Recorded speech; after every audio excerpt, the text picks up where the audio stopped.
All right, welcome everybody. We'll go ahead and get started here. So today for our June webinar, we're going to take a look at simple postural support hacks.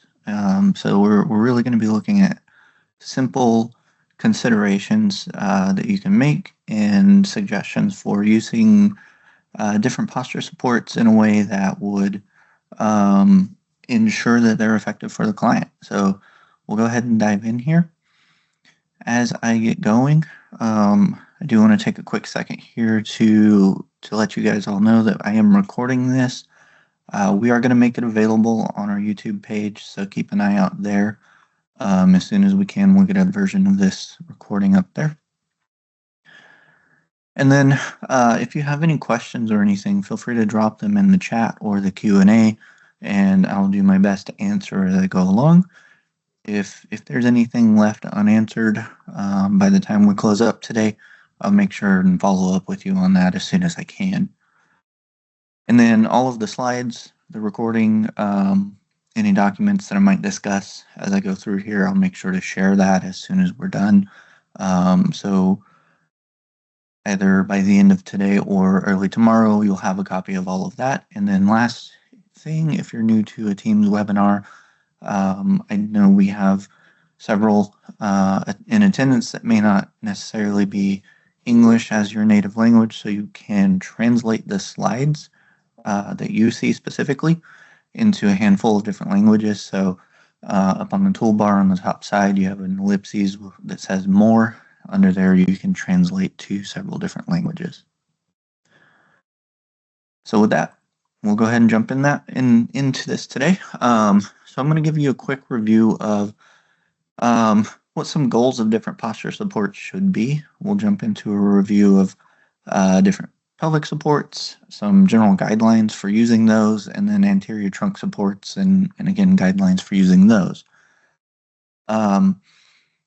Definitely not going to be a comprehensive review of options or interventions or ways that you can use some of these devices, but hopefully it'll give you some good tips and considerations for the things we do discuss. And last thing before I get going here, I did go through some information on the lower extremity supports in our March webinar.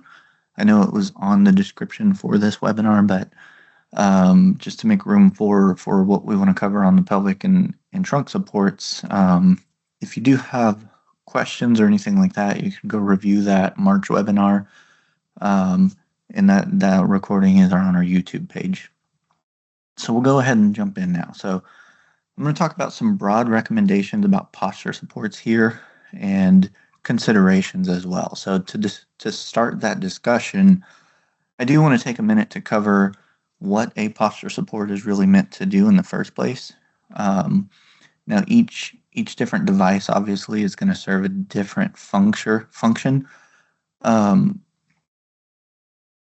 But in general, posture supports, they're meant to control specific body movements. And by controlling that movement, that posture support should help hold a client in specific positions and limit negative effects of not controlling that position. So an anterior pelvic support, for example, would prevent some forward migration of that pelvis that could negatively impact posture, that could cause some skin breakdown, things like that. So controlling that unwanted movement is what these posture supports are meant to do. And it should always be a given here that we absolutely want to make sure our primary surfaces are configured and set up in the best, most ideal manner they can be before we move on to those secondary supports. So those primary supports, you've got to be configured correctly before we had things like pelvic belts, trunk harnesses. Those should always serve as complementary positioning aids to that primary support. So if we begin adding unnecessary belts and harnesses or try to use them more like we would as a primary support or some of those more hard secondary supports like laterals, we start to take away function from that client. And that's exactly opposite of what we're trying to aim for, right, with our seating intervention. So we always want to make sure we start with primary supports, have those configured appropriately before we move into strapping and posture supports and belts and things. So as I go through this presentation today, I'm going to be assuming that our primary supports are properly configured, right? So when we do reach the stage of adding those secondary supports and things like belts and harnesses, we always do aim to make sure that we're only going as far as necessary to meet the needs. We should prefer the minimum number of supports, but also at the same time, we've got to ensure that we utilize the least restrictive supports possible to meet those seating and positioning goals. So all pretty straightforward stuff, hopefully fairly common sense there. So now we're going to look at some simple things and considerations that can really make or break how successful a pelvic support is, or pelvic belt, for, in this case, for a customer. So as we move into this section, like I said, I'm going to assume that any suggestions I give, we already have those primary support surfaces fully configured and optimally configured for that user first, and everything we can do there has already been done. And now these pelvic supports are just going to be a complement to that. So pelvic belts, first and foremost, are going to be devices that help support posture by managing the position of the pelvis. So when we choose the right one for the client, we've got a lot of features to think about. The pelvic belt can be connected to the chair in either 2 or 4 points, depending on how much control you need. The angle of attachment is important. It's going to vary depending on a person's needs and objectives there. And so we'll be looking at all of those things in detail here in just a few slides. So first feature I want to talk about is a webbing size. So this is fairly important thing to consider as we look at a pelvic belt, so that a user is able to maintain that position without experiencing any undue discomfort or anything caused by that belt. So usually most belt lines, including our stealth positioning line here at Stealth, is going to feature 3 different widths, right? Or maybe one more, but typically, and including ours, we have a 1 inch, 1.5 inch, and a 2 inch width on our belt. And that's meant so that you can find the correct size for that user. You want to find something that gives you good contact in that area you're trying to apply pressure to. If it's too narrow, you run the risk of just isolating that pressure and creating discomfort. If it's too wide, especially when it's mounted in more of a traditional orientation, you might hit more like on the ASIS and the top of the thigh, but not actually control the pelvis very well. So we really want to find that good balance there, and that's why we have a range of widths of the actual strapping itself. So choosing the right one is pretty critical here, as well as the pads. So pads are another thing that are pretty important for proper function. We want to see the pad, we want to see that that's optimized both for position, but also for comfort for the user. We don't want to see a lot of pressure on that ASIS, for example. Contoured pads, though, like we see here, those are really going to be helpful for relieving that pressure against an ASIS or over the top of the thighs. It'll give us good pressure distribution, and we want to make sure the buckle itself is also padded.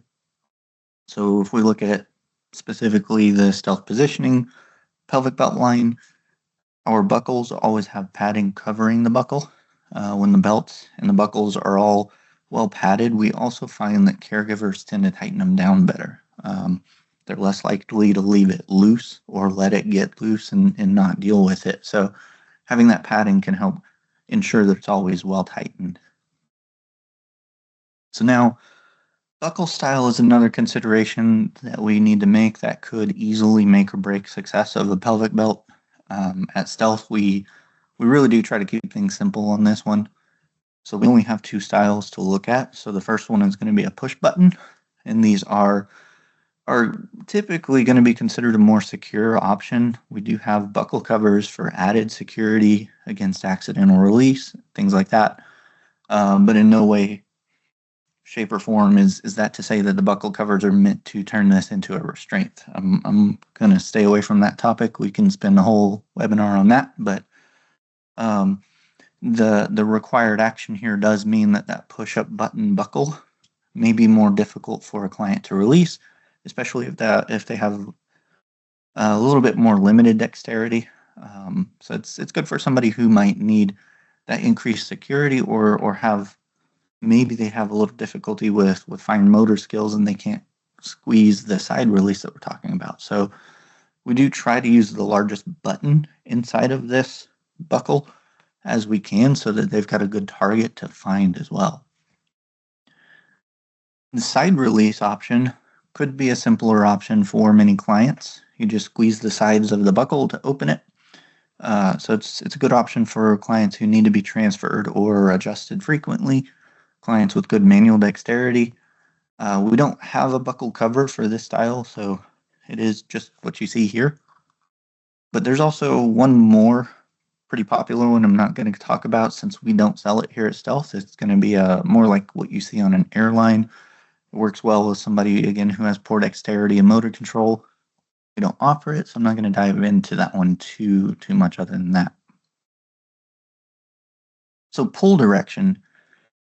Pull direction is another thing that can also make or break how successful a belt is for someone. So single pull is by and large the most common that we see out there in the world. It's a good option for self adjustments. It can be mounted so that it pulls to either side, right or left. So that makes it usable regardless of what side they're dominant on. And in many cases, most functional, right? Maybe not just the dominant side, but you can also use that to that left or right pull mechanism. You can use that in cases of, say, a flexible pelvic rotation so that you have it mounted so you're pulling the forward side and help control that a little bit more finitely than just what the seating can do. Dual pull, you're going to pull on both sides. And in this case, our dual pull pulls away from the center. So this is often seen as more friendly for caregivers to adjust. It's simple to do while you're standing in front of the chair. You can pull on a forward side first and then fine tune the other, for example. And then your rear pull goes in that opposite direction. You have two pulls that come towards the center as you tighten instead of away. And that's meant more for high tone and flexible rotations, things like that. So by pulling towards the center of the buckle, that caregiver can, again, pull the forward side first. Once that's positioned, they can get in there and secure the other side a little better too. So both of these, dual pull and rear pull, they're very, very similar. That direction that changes, though, can make a big impact if that user's self-adjusting. So typically dual pull is a little bit easier for a bigger range of clients to adjust on their own. Your 2-point versus 4-point. In general, 2-point belts are going to be pretty well suited for most individuals with some of that mild instability, maybe those needing fairly minimal contact. They're meant to just be that basic pelvic support that prevents the pelvis from moving forward. Maybe that movement forward is what lets them go into a posterior pelvic tilt. So in some cases, it can be used to control some of those mild pelvic obliquities or extremely mild rotations, but they will be less effective at that than a 4-point belt. So 4-point belt is exactly like it sounds, going to connect to the chair in 4 different points. It's meant to control the pelvis a little bit better than a 2-point might. Your 4-point belt is going to be a little bit naturally better at those rotations and obliquities and tilts than a 2-point.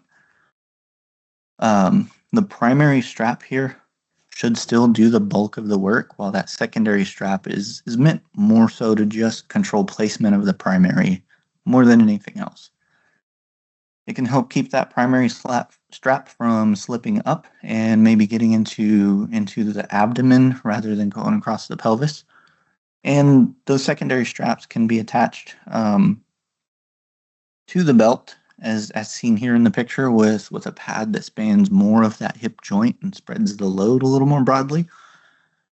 Or most common, there's another style that attaches with just its simple D-ring, so the the bottom strap, the secondary strap, is unpadded, but you can be more precise in positioning and angling that belt against where the primary belt goes. So all of that, though, you can use to make this an ideal belt for somebody who's got some pelvic instability, maybe increased muscle tone, things like that, to give more precise control for their needs.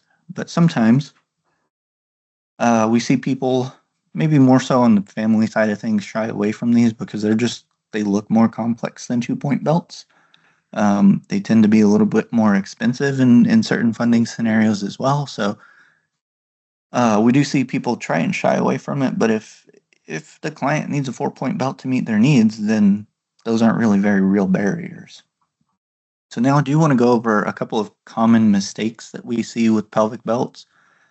These are pretty simple things to avoid, but we do see them all the time, right? And since we're on the topic of 4-point belts, the first semi-common mistake I want to talk about is just seeing a 4-point belt being installed upside down. So not a super common issue, but we still see it from time to time. Like I said, we want that larger primary strap to carry the bulk of the load, mainly for best pressure distribution, things like that. But on certain 4-point style belts, you wouldn't be able to position those secondary straps so that they actually function as a primary. So they just don't get the job done. So getting that orientation correct, while not the most common thing we see, but we still see from time to time. What's more common, though, is issues with angle of attachment. So by far the most common issue we see is that pelvic belt's just not at an effective angle to control the pelvis for a given presentation. So for example, if that client has a belt installed at 45 degrees, but they're prone to a posterior pelvic tilt, that's still going to allow the pelvis to rotate under and go into that pelvic tilt. So mounting too high and across the ASIS might pull the pelvis into a posterior tilt as well, things like that. So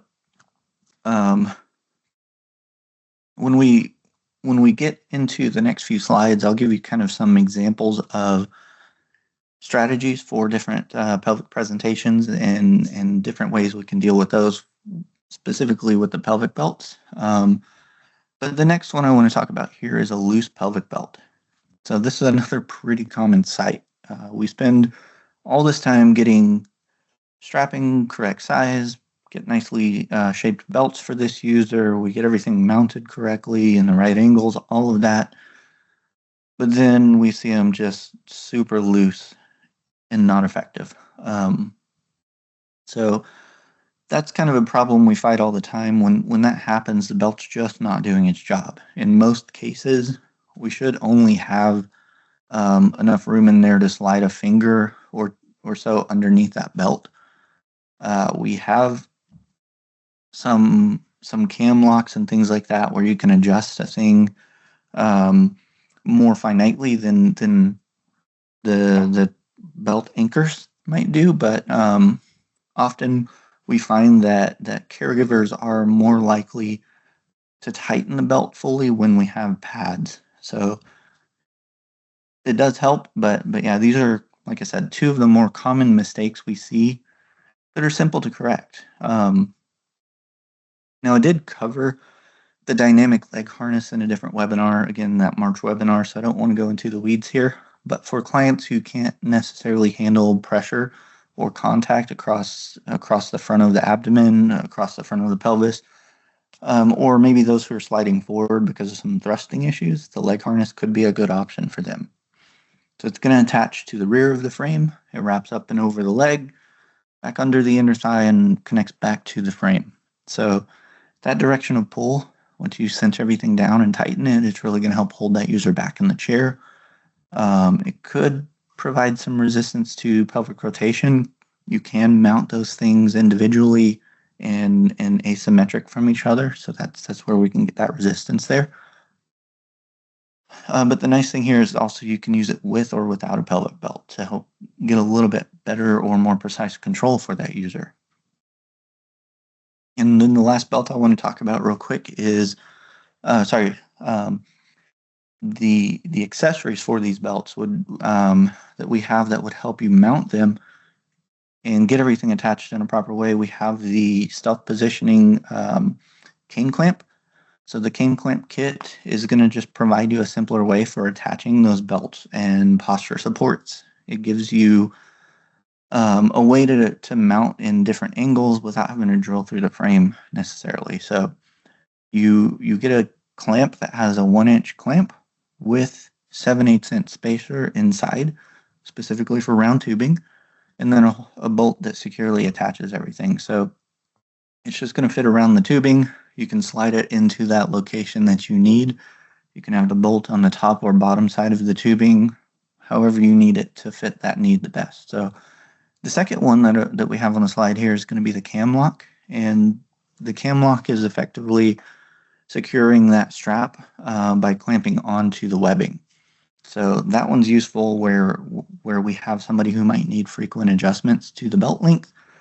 You can set that overall length using the cam lock. It's compatible with all of the different size of belts that we offer, but then you can go back to the buckle and use that single pull, dual pull, rear pull. You can use those pulls to make those fine-tune adjustments as well. So both of these will let you get that belt on there a little bit easier. And then retractable belt. Here is the last one. This one was mainly designed for power chair applications. It's going to retract the same as what you might expect a AC belt in a car to do. It's going to keep that belt in reach for the end user, but at the same time out of like wheels and things like that when it's not in use.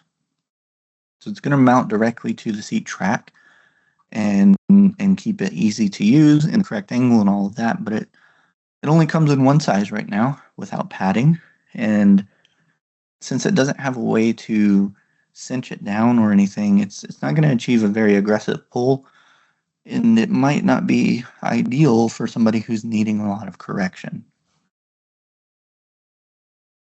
So now we have some good things to think about when we're choosing our belts and looking at belts. So we always want to keep those 3 points of control in mind here. We're assuming that the chair is optimally designed for the client and everything. So as we go through the next few slides, we're going to pretend all of that's true. The chair is perfect as best it can be for what that user's got going on. So now we're more so discussing how the pelvic belt can complement that well-configured primary surface. So first up, posterior pelvic tilt. First and foremost, dealing with posterior pelvic tilt, we've got to ensure that we have adequate PSIS support. In general, that's going to be where we place that backrest. We might be able to also utilize a PSIS or lumbar pad to increase support down there. But next, we want to also look at how we achieve some of the support for the anterior side of the ITs. Usually that's going to be through a custom cushion with some anti-thrusting or contouring on it. And then we can get into the pelvic belt. So when we look at the pelvic belts, preventing posterior pelvic tilt, it's really essential to ensure that that pelvic belt doesn't rest directly over the ASIS. It's got to be placed below that or in that sub-ASIS notch, typically around 60 to 80 degrees relative to that seat pan, right? And this is the mistake we commonly see is 45 degrees is kind of that default position for a pelvic belt. And if I'm going into posterior pelvic tilt, 45 degrees isn't doing much. If I just mount it in 60 to 70 degree range there, but don't also give those other 2 points of control, it might not be very effective. So we also need to make sure that the clients and caregivers here are keeping that belt pretty tight. If it's loose, it can ride up. If it's loose, it's not going to help hold the pelvis back, things like that. So 2-point belts here often are sufficient, but for your higher tone clients, a 4-point belt or even those leg harnesses would work well at controlling that. So it'll keep those secondary straps from riding up if you're using a 4-point, for example. And then last, whatever belt, like I said, that we choose, it's got to be tight. If that belt's not fully tightened, the pelvis is going to migrate underneath eventually, especially if we're not using a contoured anti-thrust cushion of some sort.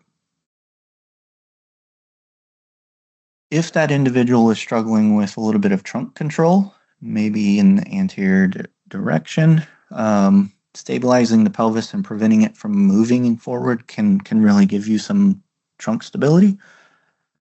Typically, when that trunk moves forward, we see anterior tilt of the pelvis is what starts that motion.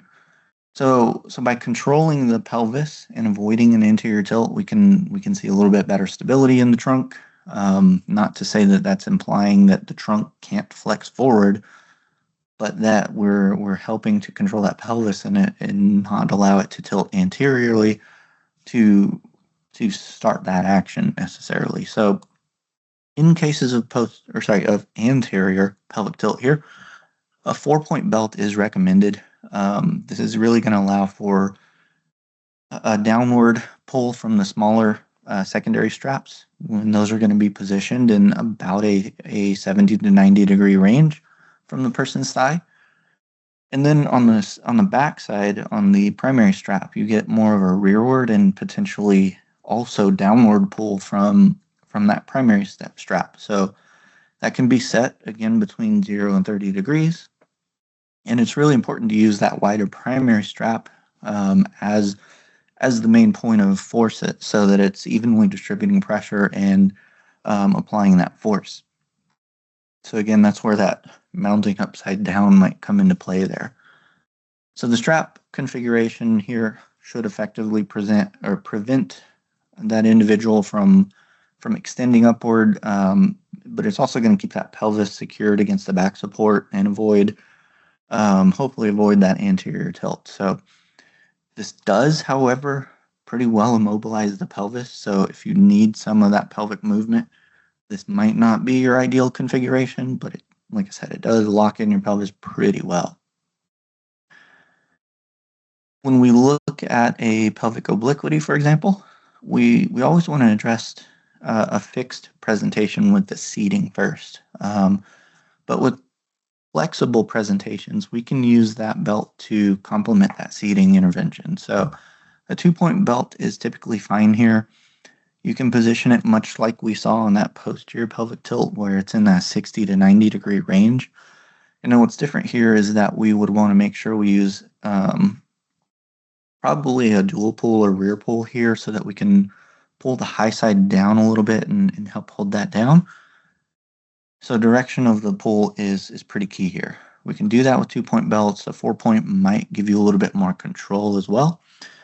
And now, if your client has dislocated hip or other similar hip issues, we don't want to use this to correct, but it can be a fun little tip to help pull that high side down in a flexible obliquity.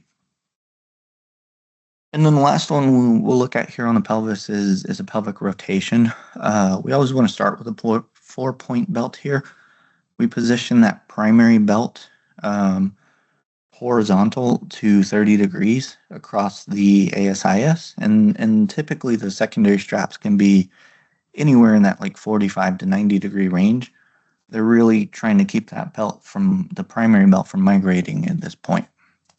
So a dual or rear pull can help you also pull that forward side back and snug everything down. So you can use that belt to complement what the cushion in the back might do here for the pelvic rotations. So now we'll jump into the anterior trunk supports and kind of the same thing. We're going to go through some considerations to make about selecting it and then how you can use it for different postures. So first of all, again, for the purpose of this webinar, posture supports, I'm going to be really talking about strapping and things like that in the trunk. So these are meant to reduce that forward migration of the body, more specifically for the trunk here.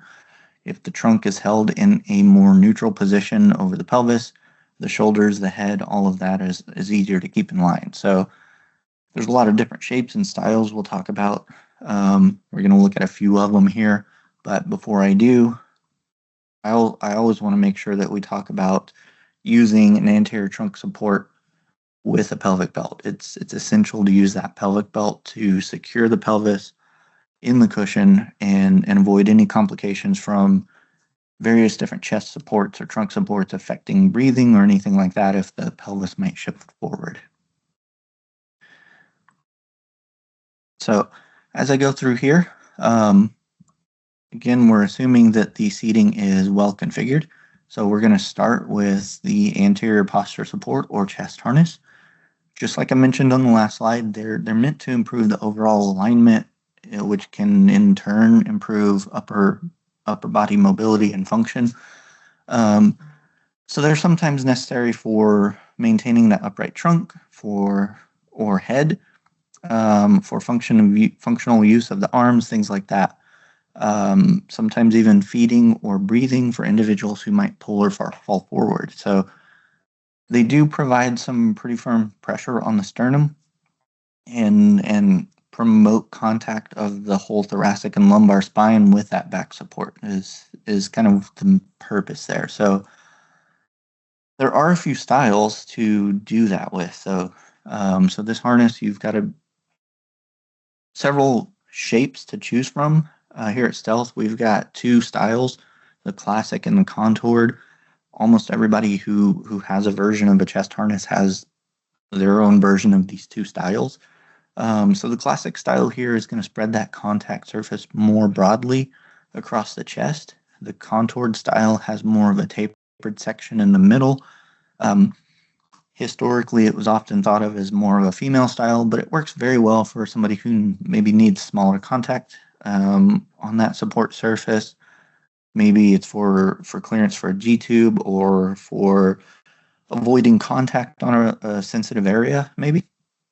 But that more defined shape also means that there's less material covering that client's chest that might also be retaining heat and moisture and things like that. So you do have a little bit less heat and moisture buildup. It's not going to be drastic, but it is a little bit there. So the first tip we have on these is carefully considering the material structure. That material should be selected based on the client's needs, and we've got a few things to consider when we talk about that material. So dynamic material is going to provide a little bit of a degree of control in the movement. So you do get control of the posture, but it allows some movement. It's got some stretch to it. What's nice here, though, is that it's also a softer fit to the body. It's going to conform to the shape of your body a little better than a more rigid material might.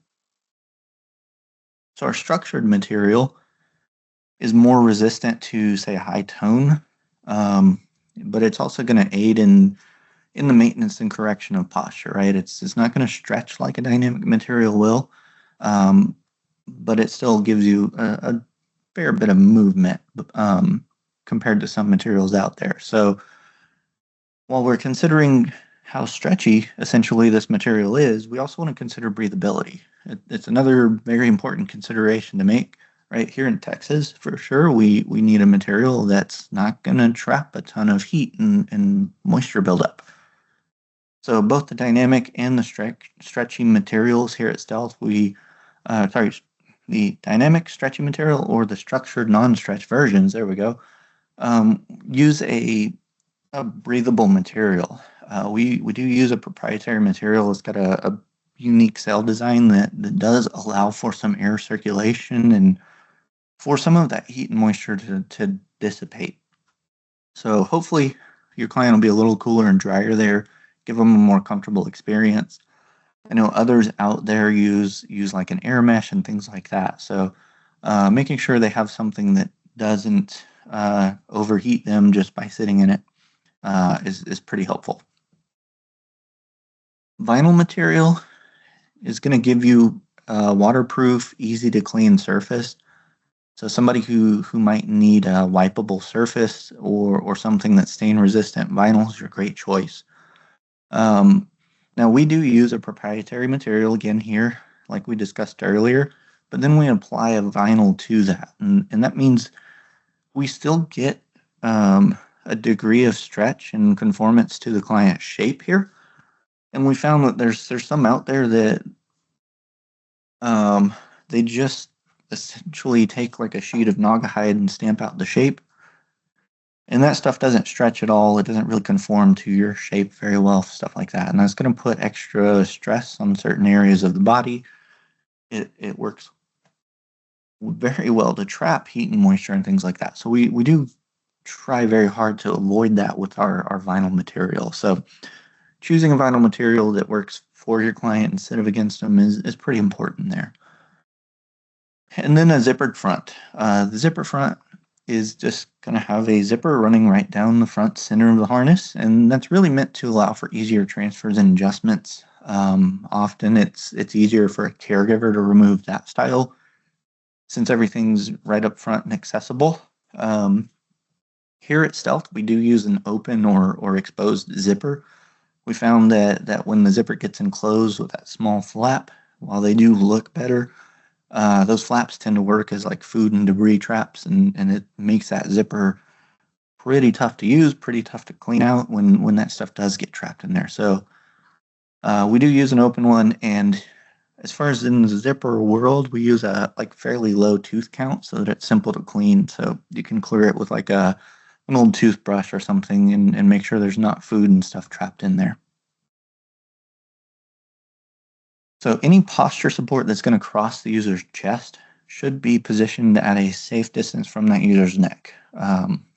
Absolutely have to pair it with a pelvic belt to make sure that client can't slide down and get anywhere close to that cavity.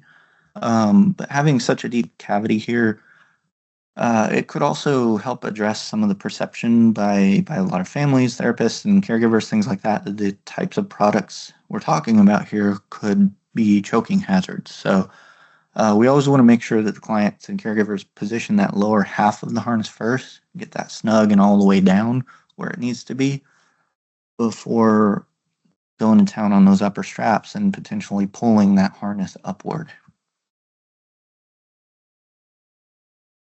Almost forgot about the swivel buckles here at the bottom. We also have swivel buckles. I think just about anybody at this point has swivel buckles on the bottom. Those are going to be super simple to snap in there, but the nice part about them is it gives you freedom to put those lower straps in differing angles, and we'll talk about why that might be important here in a couple of slides. So the height of the back here, for getting that top strap in the correct position, the height of the back really does need to be pretty near the same height of the user's shoulders. If that strap's getting pulled too high because of the height of the back support, it's not going to do anything to actually control the shoulder placement. If you're too low, for example, it's really going to start putting a lot of downward force on the shoulders.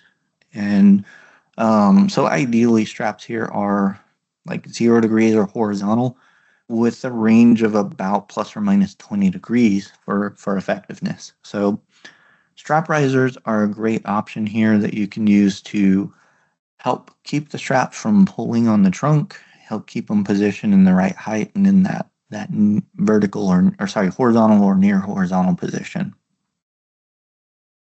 So when we position those shoulder straps, we want to see that they're placed away from the neck so that they're not rubbing the client's neck raw, right? We don't want to see it up in there. But we also want to see that they are placed so that they're not falling off to the side.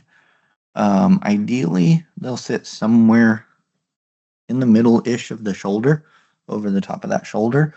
You've got a little wiggle room from side to side based on what you're trying to do with that user. But again, strap risers here are a great option that can help keep that strap and guide it into the right place, keep it well positioned over the shoulder and not risk it falling off or rubbing into the side of that user's neck constantly.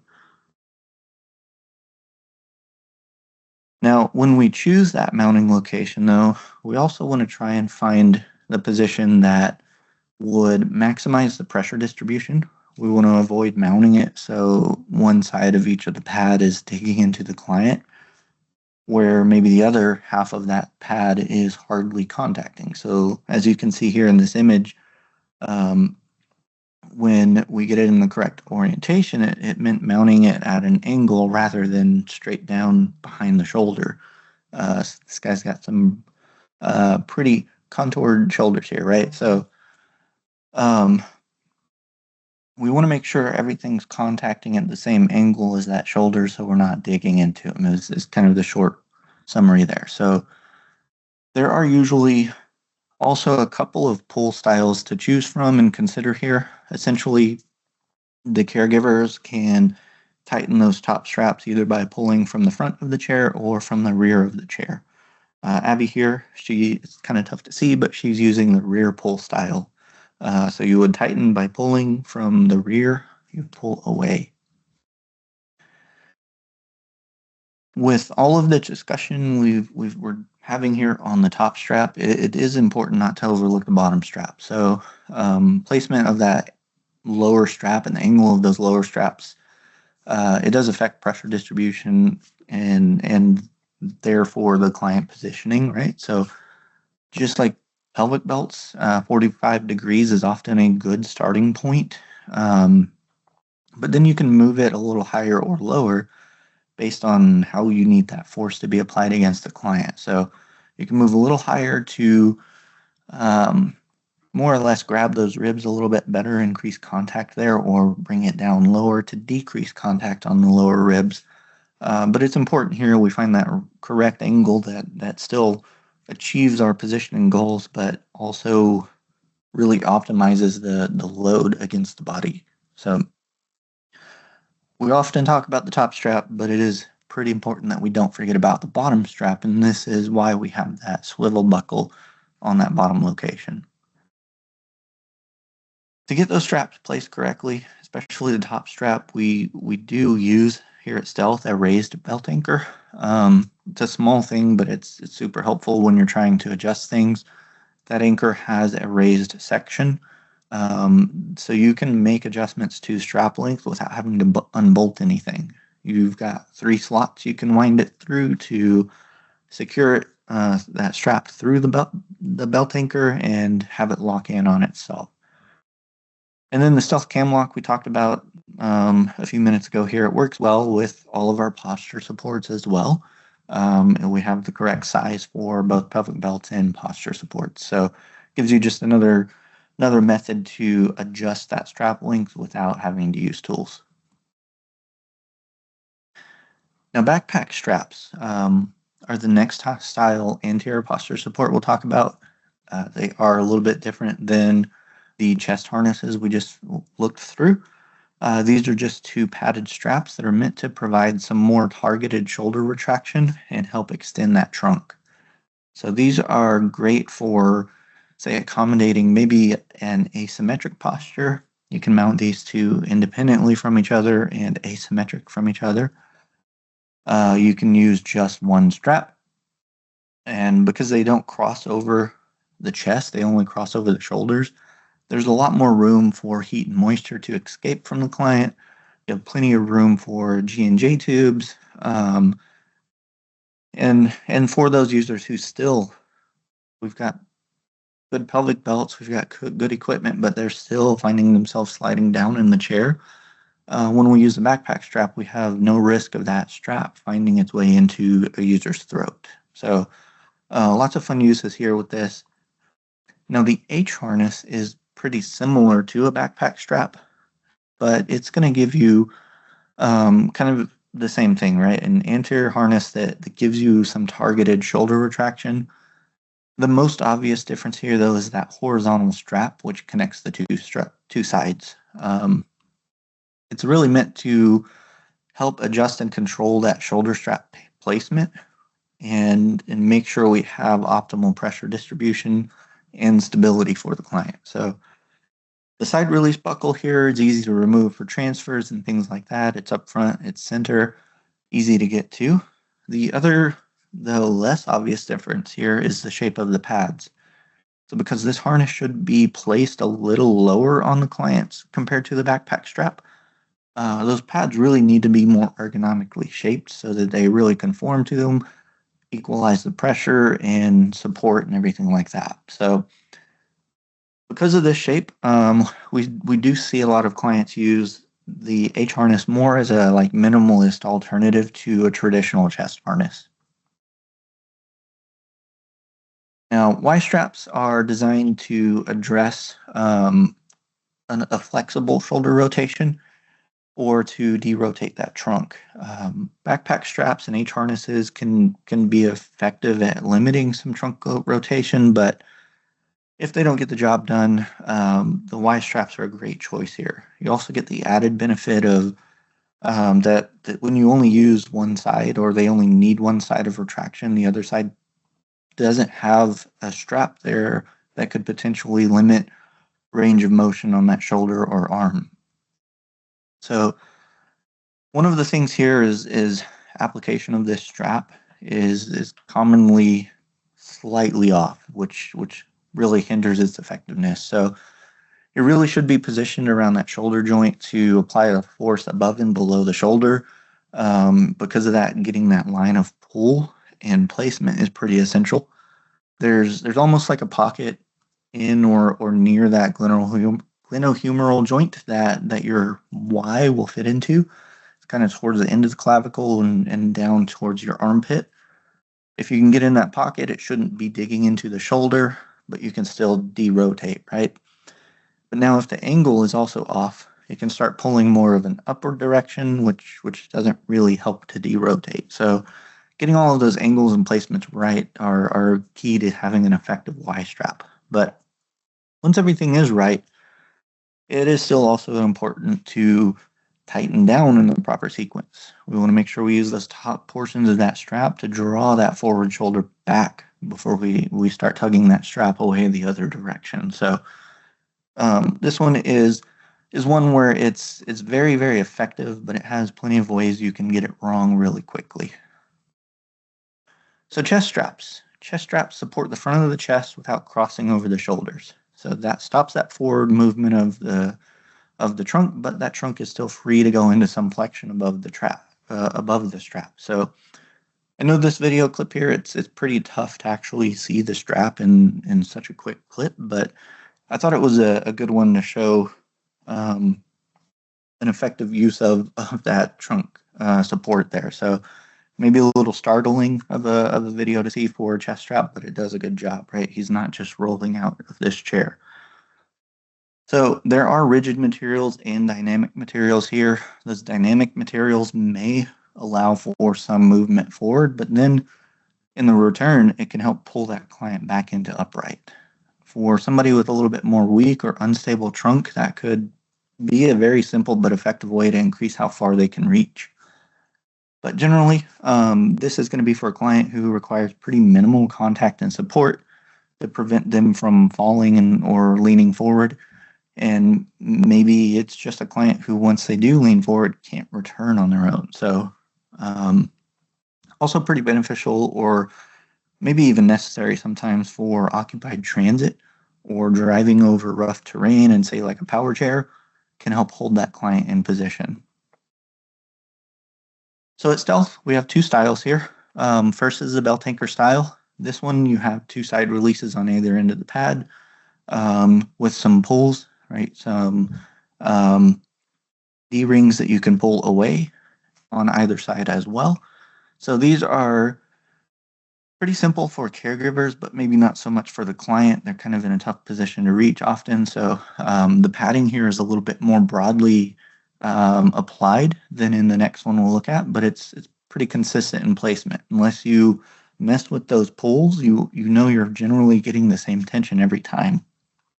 The hook and loop style, you have a thumb loop that makes it easier for a lot of clients to open and close the chest strap themselves, especially if they have some limitations in their manual mobility in their hands. Since it hooks onto itself, though, it's easier to adjust or place in differing tightnesses for different needs throughout the day. So that hook and loop might wear faster than the side release buckles, though. So it could be an issue 5 years into the life of the thing potentially.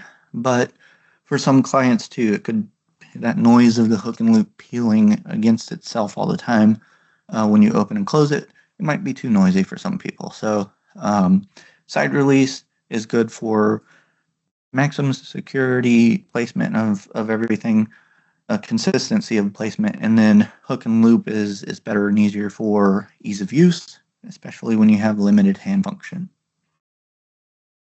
But let's take a quick look at how we might use these posture supports to address certain different presentations, right? Again, I'm assuming that our primary seated surfaces are optimally configured. We have all of the underlying equipment issues addressed as much as possible. So these are more just to illustrate how to complement the rest of the seating system. So for trunk rotations, scoliosis, pelvic obliquities, you've kind of got similar guidelines here. I know there for sure are differences, but very broadly speaking, when we're applying that posture support, you've got pretty similar guidelines for each of these. So first of all, we do always want to pair with anterior trunk supports with a thoracic, lateral, and pelvic supports so that we get the best control. For fixed issues, we really just want to manage that asymmetry and maintain function and prevent further deterioration, right? Asymmetrically adjustable anterior supports might be best for pressure distribution here in certain presentations, right? Backpack straps might fit that bill pretty well, H harnesses, things like that. For flexible postures, we want to try and correct as much as that user can tolerate. So depending on the presentation, we're correcting, it might be rotating the trunk, correcting shoulder heights, aligning that trunk to midline, things like that. So with the rotation, for example, we'd use like a Y strap to derotate. Abby here is making an appearance again. She's using a chest harness to complement a Tarta backrest support to account for some scoliosis in this example.